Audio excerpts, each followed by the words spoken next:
right behind me is PJ, our greater one-horned rhino, back again today to have a little more fun with everybody.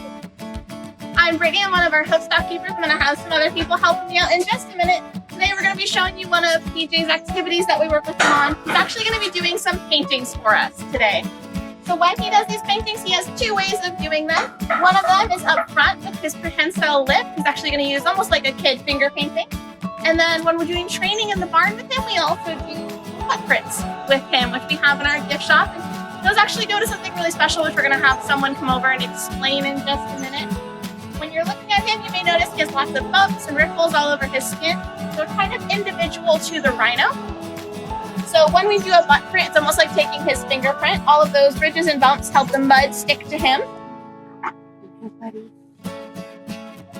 So I'm going to have our vet tech come over as a special guest. She's actually one of our people who helps out the most with our conservation efforts. And that's what these paintings typically go to. Right now it's going to be a little bit different. But Felicia, if you want to come over, we're going to get started on painting. PJ.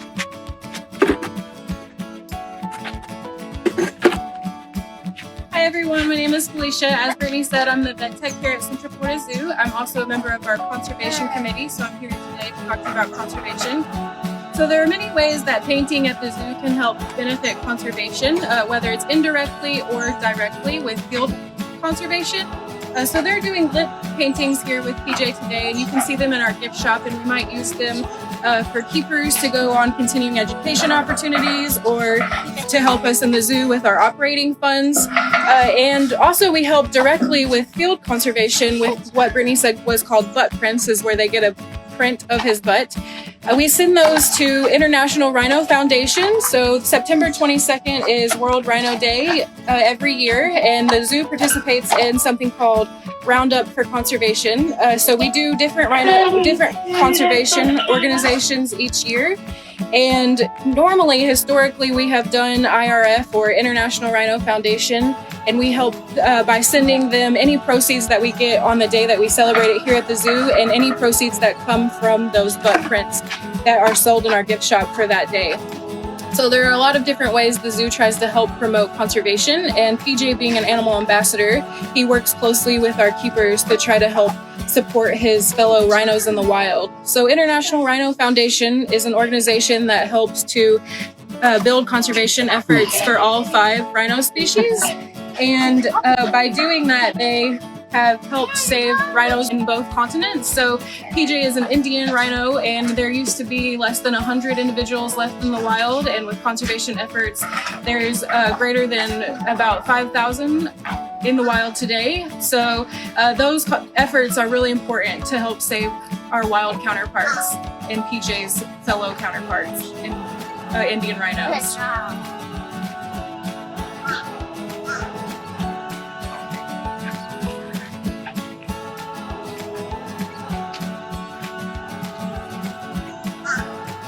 PJ. He's got those ears up. He's listening to what's going on around him.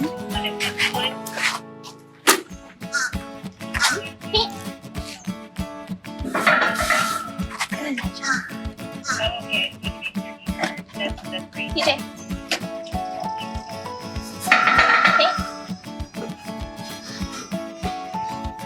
Good job. Good job. And one more.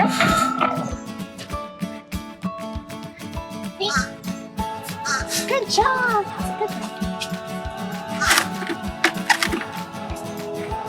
Having some painting while we're eating some of our lunch right now.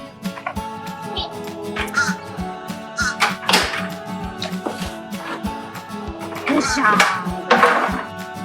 So right now he's eating some of his produce while we're doing his painting. So we've got some sweet potatoes, some corn and apples. Then we're also going to use some of his grain. Good job. PJ, look inside there. He's got that prehensile lip. Then he's got those big teeth in there. Those are their canines that they use for territorial fighting. So that's why we're always very careful when we're feeding him. You'll see right there, he uses that lip to scoop the food up off of our hand. Paint.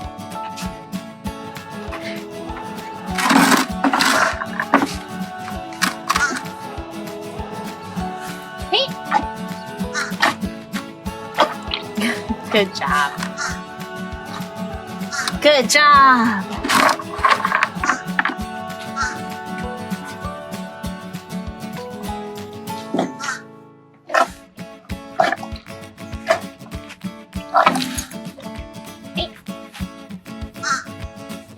Good, we'll do one more on this one.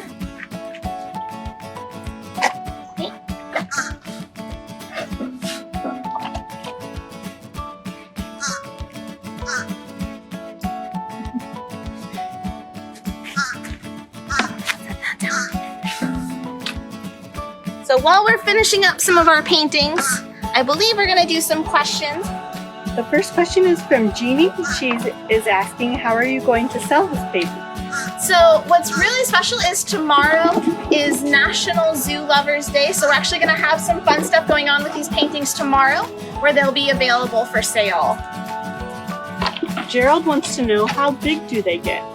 So for this species in particular, the males at their largest can be close to 5,500 pounds. At PJ's last weigh-in, he was close to 4,000 pounds.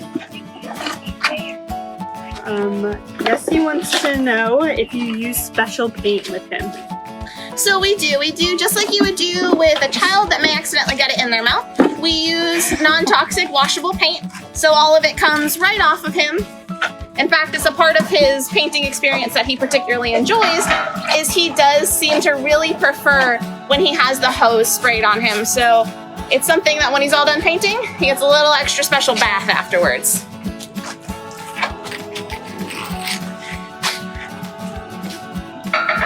Noah wants to know if they can jump. So they're not really gonna be jumpers. As heavy as they are, they can't quite get off the ground in a straight jump, although they can kind of get over things if they need to.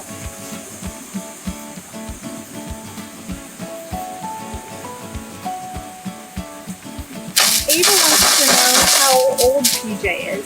So right now, PJ is 8 years old. He'll be 9 in June. And then Stephanie wants to know, how old can they be? So they, in the wild, will typically live into their 30s, mid-30s or so. In management, we usually see them live longer. So we would see them live into potentially their mid to late 30s, early 40s. And there have been some records of some different species of rhino living into their early 50s. Tracy wants to know, if their skin is so thick, can they feel anything? They absolutely can feel us when we touch them. They do have nerve endings all through that skin, even though in some places it can be up to an inch or over thick. There are areas of that skin where he absolutely can feel us, and some areas are thinner and can feel it a little bit better. Jenna wants to know, do they have teeth?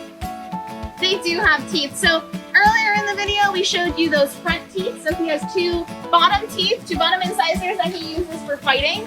Then he has two top teeth in the front that just kind of help protect his gums from those big bottom teeth. Then they have a really big gap in between those, and then back all the way in the back, he has about 24 or so molars that he uses for grinding up his food. Noah wants to know, how fast can they run? That's a great question. So he typically moves pretty slowly, but if he needed to, they can run upwards of about 30 miles per hour. Being as big as they are and being an herbivore, they have to eat a lot of food every day to get all of the energy that they need. So when they're running, it's gonna sort of be the last thing that they're gonna choose to do because it's gonna burn a lot of their energy. Bessie would like to know, what does he eat?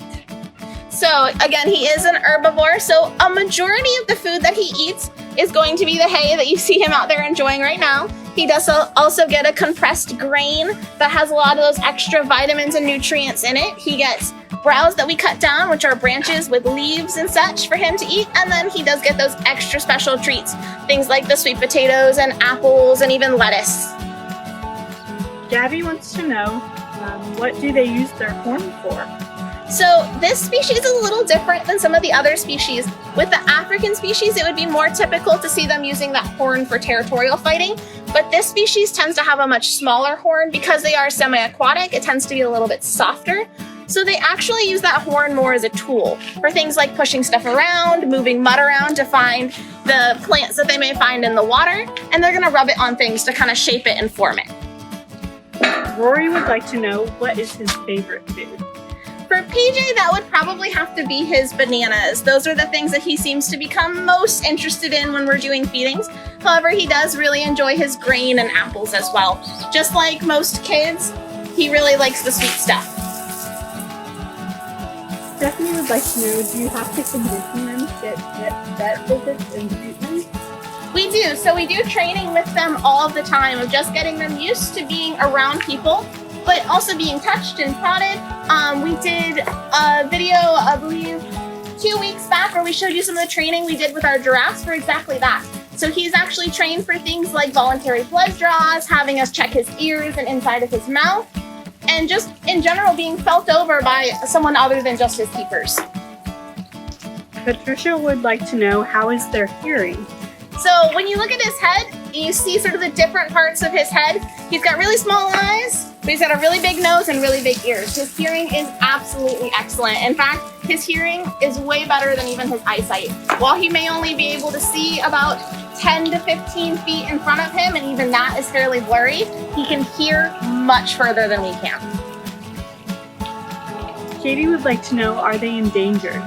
So this species right now is no longer considered endangered. They are considered a vulnerable species or a threatened species. There are, comparatively to other species of rhino, a little bit more of them. However, their numbers are still a lot lower than they once were. So we're gonna finish up there. PJ's just finishing up with his bath, and we'll hope to see you again tomorrow.